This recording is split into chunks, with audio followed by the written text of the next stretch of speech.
कोई भी अपना एक्सपीरियंस शेयर कर सकती हूँ। हाँ, चाहे वो है या नहीं। लाइक ओके, ठीक ठीक है। है, तो आई prepared a customized proposal highlighting cost savings and reliability which led to a contract। आपने उसको बताया, एक पूरा प्रपोजल तैयार किया, उसमें आपने उसे बताया कि हमारी कॉस्ट कैसे सेव होगी, रिलायबिलिटी, जो भी चीज़ें आप टर्म्स एंड कंडीशन उसको बताएं। उससे ये है कि आपने उसको क्लोज कर लिया, क्लाइंट को आपने उससे ये कॉन्ट्रैक्ट ले लिया। Because currently I am doing a job in a flour mill and अब वहाँ पर मैं as a operation manager and business development manager job कर रही हूँ। बट अब जो मुझे वहाँ से ऑफर हुई है जॉब, वो बिजनेस डेवलपमेंट एग्जेक्टिव की है। सो ये थोड़ा सा है, बट उसमें मैं अपना जो प्रीवियस जो भी एक्सपीरियंस है वो शेयर कर सकती हूँ।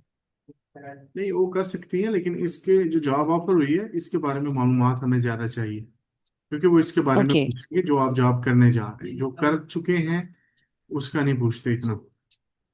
ठीक है। तो इसलिए हम ज्यादा फोकस इस पे करेंगे जो अभी आगे चल के हम करने जा रहे हैं। ऑलराइट, ठीक है। How do you maintain long term relationship with clients? ये आपकी जॉब पिछली में भी चलेगा, अगली में भी यही रहेगा कि उनसे लॉन्ग टर्म हम्म। रिलेशनशिप किस तरह रखते हैं क्लाइंट से। वह maintain regular contact, provide solution proactively and ensure their concerns are addressed promptly. I also schedule reviews meetings to discuss performance and improvements। कहीं से समझ ना आई तो ओके, करेंगे, नहीं तो आगे टाइम बचाते हुए निकलेंगे। सही है। What industries have you worked with in logistics? अब देखिए, क्योंकि लॉजिस्टिक का काम जो है ना, ये बड़ा आसान काम नहीं है, बड़े डिटेल वर्क हम्म। है, इसमें नॉलेज चाहिए। तो ये क्वेश्चन है कि व्हाट इंडस्ट्रीज आपने किन के लिए काम किया होगा इसमें। तो you have worked with retail, automotive, pharmaceutical and e commerce sectors, providing tailored freight and supply chain solution.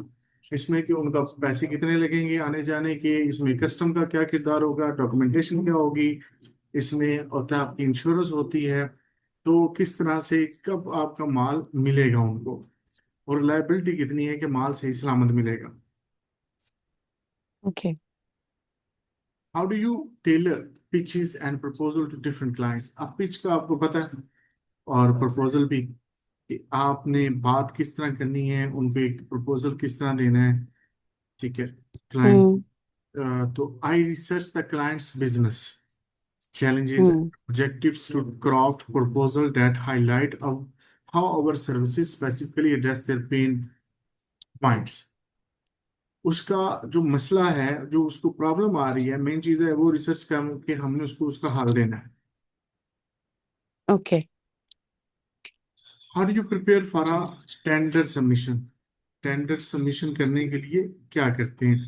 अब इसमें जो चीजें इंफॉर्मेशन या डॉक्यूमेंटेशन है वो हमने बतानी है कि I gather technical and pricing information, coordinate with operations and ensure compliance with tender requirements before submission। Alright. Have you Shubhranshu. attended industry events? What was the outcome? अब यहाँ हमने बताना ही है कि मैंने अटेंड किया, उसमें लर्निंग क्या रही है हमारी। तो हम्म। yes, I attend trade shows and forums which help in networking, understanding trends। कीजिएगा यहाँ,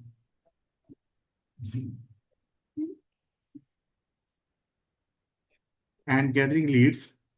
I once met a key client at a trade event who later signed a major contract।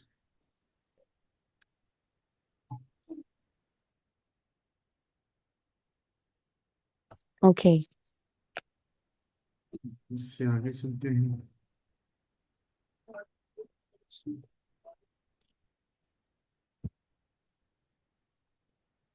How do you expand brand visibility? Brand कितना visible होना चाहिए, ज्यादा से ज्यादा उसको visible आप किस तरह कर सकते हैं? इसमें आपने जहां भी इसको दिखा सकते हैं अपने ब्रांड को, वो हमने चीजें बतानी है उनको, कि by actively participating in industry events, showcasing success stories, improving service quality, and ensuring client referrals through excellent service। अब इसमें कुछ और चीज़ों का भी इजाफा हो गया है।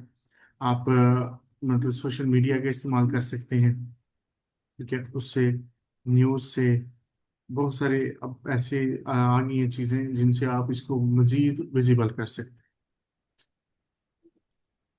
What methods do you use to showcase company capabilities? अब ये भी उसी तरह के ही है क्वेश्चन, कि किस तरह मतलब हम्म। ये कंपनी की जो कैपेबिलिटीज हैं उनको शो करेंगे, वो भी इसमें डाल इसमें सकते। भी सेम सोशल मीडिया का हम ऐड कर हाँ, सकते हैं, वो भी और ये ऊपर वाला आंसर ही सेम दे सकते हैं। हाँ सेम हम कर सकते हैं। तो through presentation, site visits, case studies, client testimonials, and interactive discussion that focus on our value proposition। ये मैं आपको व्हाट्सएप कर रहा हूँ, जी। चलते हैं।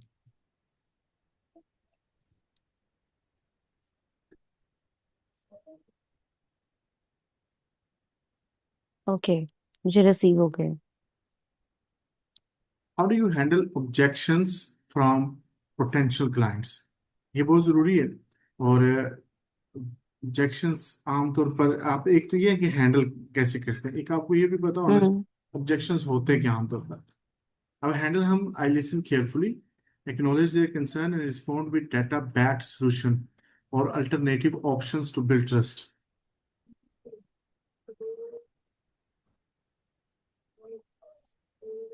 How do you alright. negotiate contracts effectively? Contracts को negotiate किस तरह करते हैं? तो आई प्रिपेयर थारोली, मैं मुकम्मल तौर पर इसको प्रिपेयर करता हूँ, अंडरस्टैंड करता हूँ बोथ साइड्स, उसकी needs, aim for win win and remain flexible without compromising core objectives. मतलब मेन हमने उनको देखना है हम क्या दे सकते हैं, उनको क्या चाहिए, दोनों के लिए विन विन सोल्यूशन होनी चाहिए। और हमें जो है निगोशिएशन के बाद कंट्रैक्ट हमने ले लेना उससे। How do okay. You determine pricing structure? Price क्या होगी, ये डिटरमिन कैसे करते हैं? इसमें आपको मुख्तलिफ चीजें देखनी पड़ेंगी। आपको कॉस्ट कितनी आ रही है, मार्केट में रेट क्या चल रहा है, क्लाइंट क्या चाहता है। तो I consider cost, market rates, client expectations and potential volume. मतलब वो होगा कितने, जो चीज हम लेके आ रहे हैं वो कितनी है, किलो है, 10 किलो है, 1 टन है, 10 टन है, कितनी। To propose competitive yet profitable rates. Rate इस तरह देना है कि वो कम्पिटिटिव हो दूसरों से, लेकिन उसमें बट प्रॉफिटेबल हो।